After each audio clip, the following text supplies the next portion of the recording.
सभी समाज बंधुओं परमानंद उपाध्यायरो राम राम। श्री आमेटा औदिच्य ब्राह्मण युवा संगठन द्वारा आयोजित इस संवाद कार्यक्रम में आप सबका स्वागत है। बंधुओं, आज हम उस प्रतिभा से साक्षात्कार करेंगे जिन्होंने अपनी प्रतिभा और कौशल से अपने कुटुंब को ही नहीं अपितु पूरे समाज को उन पर गौरव करने का कारण दिया है। इस 21 वर्षीय समाज की पुत्री से साक्षात्कार करने में हमें भी उतना ही गौरव की अनुभूति हो रही है जितना कि उनके माता पिता को हो रहा है। तो आइए साक्षात्कार करते हैं भैसाना से श्रीमान पारसमल जोशी की पुत्री हिमांशी जोशी से। हिमांशी, स्वागत है आपका। आपको मेरा प्रणाम और सभी समाजवासियों को मेरा प्रणाम, और आप सभी का बहुत बहुत मैं आभार व्यक्त करती हूँ और आपको धन्यवाद देती हूँ कि आपने मुझे अपने कुछ विचार प्रस्तुत करने के लिए एक प्लेटफॉर्म दिया और मुझे अपने विचार आपके सामने बताने के लिए आपने मुझे आमंत्रित किया है। हिमांशी, सबसे पहले आप अपने बारे में और अपने परिवार के बारे में हमें बताएं। परिवार की बात करें तो हम हमारे परिवार में 4 लोग हैं और मैं, मेरे मम्मी पापा और मेरा एक छोटा भाई है। मेरे पापा का नाम पारसमल जोशी है और मेरी मम्मी का नाम लता जोशी है और मेरा एक छोटा भाई है, उसका नाम अभिषेक जोशी है। और हमारी फैमिली में सभी ने मुझे बहुत सपोर्ट किया है। स्पेशली मेरे एजुकेशन के लिए उन्होंने कभी कोई पाबंदी नहीं लगाई है मेरे ऊपर, और शायद यही कारण है कि मैं वहाँ तक जा पाई और आज मेरे फैमिली की वजह से मेरा इतना आगे मैं बढ़ पाई। और फैमिली में जो हमारे पूरा परिवार, जैसा कि आप जानते हैं, हमारे पूरे परिवार ने मुझे कभी ऐसा महसूस नहीं होने दिया कि मैं एक लड़की हूँ और कुछ नहीं कर सकती। और गांव में रहकर मुझे पढ़ने का जो मौका मिला है, शायद ही जैसा कि आप देखते हैं कि कई लोग शहर में रहकर भी अपने सपने और अपनी इच्छाओं को पूरा नहीं कर पाते हैं, और मैं इस मामले में बहुत ही भाग्यशाली हूँ कि मुझे ये मौका मिला अपने परिवार की वजह से। मेरे परिवार में मेरे दादा दादी, उन्होंने मुझे कभी नहीं रोका किसी भी चीज़ के लिए। उन्होंने मुझे हमेशा सपोर्ट किया है। मैं कहूँगी कि मेरा पूरा परिवार, मेरे ताऊ जी, मेरे अंकल, सब ने मुझे हमेशा सपोर्ट किया है। और वैसे मैं एक छोटे से गांव में रहती हूँ, लेकिन मैं कहना चाहूँगी कि हमारे परिवार की जो सोच है वो बहुत बड़ी है, मैं ऐसा मानती हूँ। और मेरे भैया जो थोड़े साल पहले ही सीए बने हैं, कुशल भैया ने हमें बहुत सपोर्ट किया है। हम सभी बच्चों को हर फील्ड में वो हमेशा हमें सपोर्ट करते हैं और वो हम सभी बच्चों के लिए एक इंस्पिरेशन है। हिमांशी, अपना एजुकेशन लाइफ के बारे में हमें बताएं। आपका एजुकेशन कहाँ हुआ, कैसे हुआ? बचपन में अपनी 3rd तक की पढ़ाई मैंने बिजोवा में रहकर की है, जहाँ मेरा ननिहाल है। वहाँ पे मैंने अपने नाना नानी के पास ही रहकर अपनी 3rd तक की पढ़ाई कंप्लीट की। और मेरे नाना जी ने मुझे हमेशा उन्होंने भी मुझे बहुत सपोर्ट किया है। वो हमेशा मुझे कई छोटी छोटी चीज़ें होती हैं हमारी लाइफ में, उनके बारे में भी वो हमेशा मुझे बताते रहते हैं और मुझे समझाते रहते हैं। और शायद आज यही वजह है कि उस बचपन की उस नींव नहीं आज मुझे यहाँ तक लेकर मुझे गई है।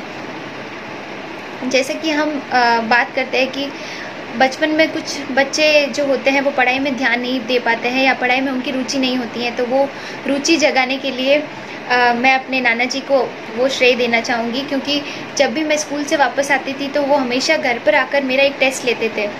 मीन्स जो आज पढ़ाई की उसके बारे में वो मेरा एक छोटा सा टेस्ट ले लेते थे। और वही बात नहीं, बहुत सारी ऐसी चीज़ें हैं जो मैंने उनसे सीखी हैं और सीख भी रही हूँ। और फिर 4th से लगाकर 8th क्लास तक की पढ़ाई मैंने सर्वोदय विद्या मंदिर सोजित रोड में की, जिस स्कूल में मुझे इंस्पायर अवार्ड मिला था।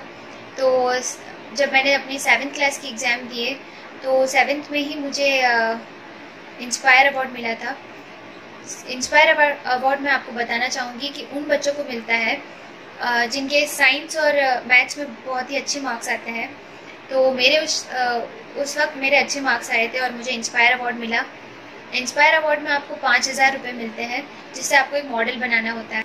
और उस मॉडल को पहले हम लोगों को पता नहीं था कि कि कैसे मॉडल बनाना है, कुछ भी आइडिया नहीं था। मेरे टीचर, मैं उनका नाम बताना चाहूँगी। उनका नाम है बंकट मालवीय सर, और उन्होंने ही मेरा जो पूरा मॉडल था, पूरा उन्होंने, जैसे मैं कह सकूँ उस टाइम आप होता है ना कि आपके टीचर आपकी हेल्प करते हैं, और मैक्सिमम पूरा जो श्रेय है, मैं पूरा श्रेय उनको ही देना चाहूँगी, क्योंकि उनकी वजह से मैं वहाँ तक जा पाई और उन्होंने मेरी बहुत हेल्प की थी। अपने बंधुओं को मैं सबको ये बता दूं कि हिमांशी को इसी मॉडल के लिए राष्ट्रीय स्तर पर भी बुलाया गया, और अपने सरकार की तरफ से इन्हें जापान जाने का भी अवसर मिला। आपको वहां पर जाने का अनुभव कैसा रहा? आप एक तो आप छोटी उम्र की थी, ऊपर से इतना बड़ा आपके सामने एक सिचुएशन है, उस सिचुएशन को आप कैसे फेस किए? जापान टूर की बात करें तो जापान में हमें एक पूरा कल्चरल टूर करवाया गया। जापान में हमें Tokyo university of science, Kamakura एक हॉली प्लेस है जापान का, वहाँ पे ले जाया गया, और शिबावारा यूनिवर्सिटी, काशीवा यूनिवर्सिटी ऑफ साइंस, और सोनी एक्सप्लोरर साइंस, बहुत सारी जापान की जो फेमस टेक्नोलॉजी एंड इंस्टीट्यूट है, उन सभी की हमें विज़िट करवाया गया। और इस तरह से जापान टूर हम सभी स्टूडेंट के लिए एक बहुत ही अच्छा एक्सपीरियंस रहा। अच्छा, आपने फैमिली लाइफ में और आपके ये पढ़ाई में आप ये दोनों कैसे बैलेंस करते हैं? अभी एक छोटे बच्चे के सामने जब इतना बड़ा कुछ घटना होती है, तो ज्यादातर देखते हैं सब कुछ वो लोग पढ़ाई से एकदम विमुख हो जाते हैं। तो आप पढ़ाई को और इस चीज को कैसे बैलेंस किए? पढ़ाई और काम हम दोनों एक साथ मैनेज कर सकते हैं, क्योंकि जब आप स्कूल लाइफ में आप डेली आपका जो रूटीन होता है वो एक अलग होता है, और एक कॉलेज लाइफ का जो आपका रूटीन होता है वो एक अलग होता है। स्कूल में आप ट्यूशन जाते हैं और आपका पूरा दिन का एक रूटीन होता है, और कॉलेज में क्या होता है कि आप उतना कंसंट्रेट होके नहीं पढ़ पाते हैं जितना आप स्कूल में जितना आप ध्यान लगाते हैं। तो पढ़ाई के साथ साथ काम को भी आपको टाइम देना पड़ता है। तो मैं अक्सर अपने पढ़ाई के लिए भी थोड़ा टाइम निकालती हूँ और काम भी करती हूँ। ऐसा नहीं है कि मैं काम नहीं करती हूँ, सिर्फ ऐसा नहीं है कि हमेशा मैं पढ़ाई करती रहती हूँ, काम भी करती हूँ। और क्योंकि मैं एक लड़की हूँ, और जैसा कि हमेशा एक माना जाता है कि लड़कियों को हमेशा काम ही करना चाहिए, लेकिन आज हमारे समाज की सोच, हमारे देश की सोच बदल चुकी है। लड़कियां पढ़ाई भी करती हैं और साथ ही साथ काम को भी पूरे अच्छी तरीके से निभाती हैं। तो दोनों चीज़ों को आपको बैलेंस करना आना चाहिए। ब्राह्मण युवा संगठन द्वारा आज तक जितने भी कार्यक्रम किए हैं उसके बारे में आपको क्या कहना है? मैं आपको ऐसे बताती हूँ कि मैं राजस्थान में रहती हूँ, और तमिलनाडु में मैंने हम लोग जैसे फ़ोटोज़ देखते हैं, हम लोग तो यहाँ पे राजस्थान में इतना कुछ होता नहीं है। तो और लास्ट बार जो युवा समाज का वो जो हुआ था प्रोग्राम, वो मैंने उसकी फ़ोटोज़ देखी और वीडियोज़ वगैरह देखी, तो मेरे को बहुत अच्छा लगा कि हमारा समाज धीरे धीरे करके स्टेप बाय स्टेप बहुत ही अच्छा विकास हो रहा है हमारे समाज का। एक कहे तो जो यूथ टैलेंट है उसको आगे लाया जा रहा है। आप जो सभी संगठन में होकर ये जो काम कर रहे हैं बहुत ही अच्छा है, मैं इसकी बहुत सराहना करती हूँ। और मेरे को बहुत अच्छा लगा कि हमारे जो ऐसा समाज का ऐसा वर्ग है कि जो कमज़ोर वर्ग है, उसके जो बच्चे हैं उनको भी आगे लाया जा रहा है। उनको एक मौका मिल रहा है, उनको एक प्लेटफॉर्म मिल रहा है कि वो अपने टैलेंट को आगे लाए, समाज के सामने प्रदर्शित करते हैं। मेरे को बहुत अच्छा लगा।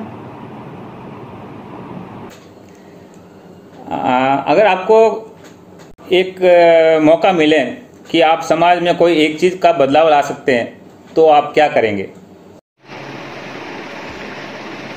अगर आप चेंज की बात करते हैं तो मैं हमारे समाज के लिए एक ऐसा चेंज चाहूँगी कि जैसे हमारे जो समाज के ऐसे बच्चे जिनकी फाइनेंशियल कंडीशन नहीं है, उनको हमारे समाज के लोग अगर सपोर्ट करें और ऐसे उस टैलेंट को हमारे समाज में आगे लेकर आए जिनकी फाइनेंशियल कंडीशन नहीं है, और वो पढ़ना चाहते हैं या फिर और किसी अदर टैलेंट में, अगर अदर टैलेंट उनमें है तो उनको आगे लेकर आए।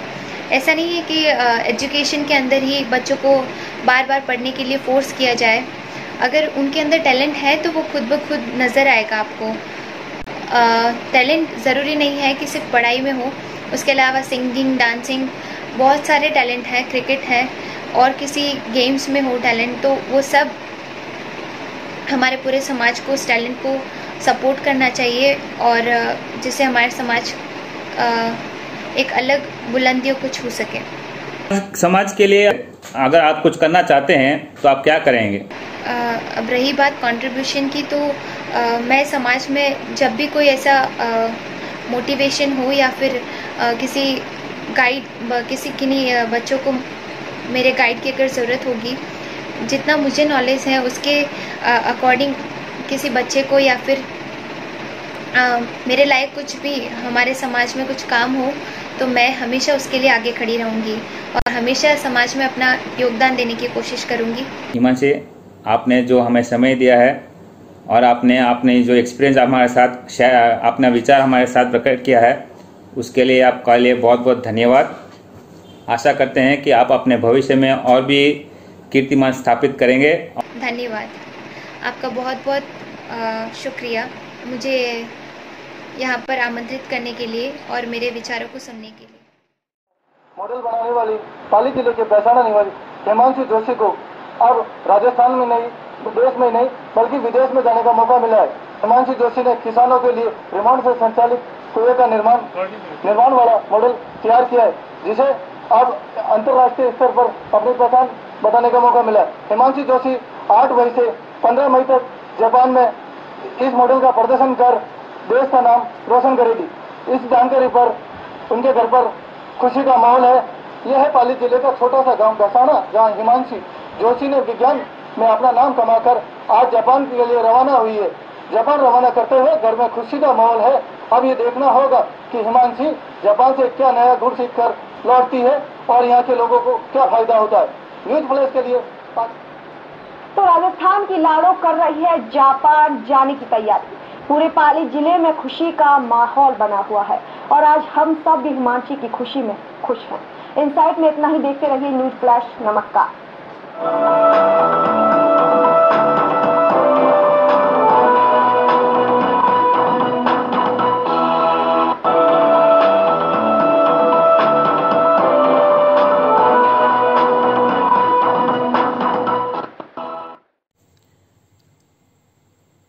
सभी समाज बंधुओं से निवेदन है कि यदि वे हिमांशी के प्रतिभा से प्रभावित है तो वे हिमांशी के नाम एक बधाई संदेश 09636426297 09636426297 इस नंबर पर अवश्य दें और उसे यह अनुभव कराएं कि उसके साथ पूरा समाज खड़ा है। धन्यवाद। हर हर महादेव।